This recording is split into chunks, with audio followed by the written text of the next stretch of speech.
Yumurta cavanlaşdırma bir zamanlar dünyada çox araşdırılan bir müalicə yöntəmidir.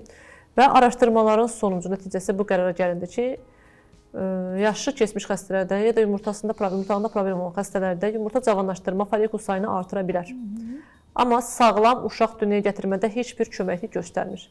Ona görə heç bir klinik Avropada ya da Asiyada bu yumurta cavanlaşdırma prosedurunu demək olar ki, icra etmir. Yəni, təsdiqini tapmayan bir yöntəmdir. Və yaxud dediyimiz kimi, o mayozda qalan, o arist olan yumurtalara, yaşlı yumurtalara bəli, cavanlaşdırma bir təsir etmir. Peki, bunu necə aparırlar? İstəyirsiniz deyim. Əlbəttə.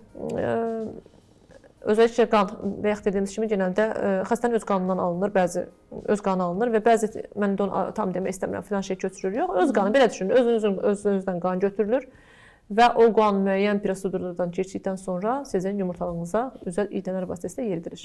Belə düşünün. Aha, bu oldu yumurta cavanlaşdırma prosesi. Hansı ki, heç bir xeyri yox. Bəzi yöntəmlər var. Məsələn, biz alırıq qanı trombositləri götürürük cavanlaşmaq üçün. Müəyyən qədər bir 10 günlük, 20 günlük özdə bir effekt görsənir, amma sonra 20 gün sonra yenə hər şey eyni şeydir. Yəni heç bir möcüzəsi yoxdur, onu düşünün. Ona görə dünyada qəbul olunmuş bir müalicə yöntəmi deyil, PRP, yumurta cavanlaşdırma, digər adı PRP. Ona görə istifadə olunmur. Çox təəssüf ki, Azərbaycanda istifadə olunur. Xəstəyə ziyanı nədir? Bayaq dediyimiz ziyanı ya da xeyri nədir?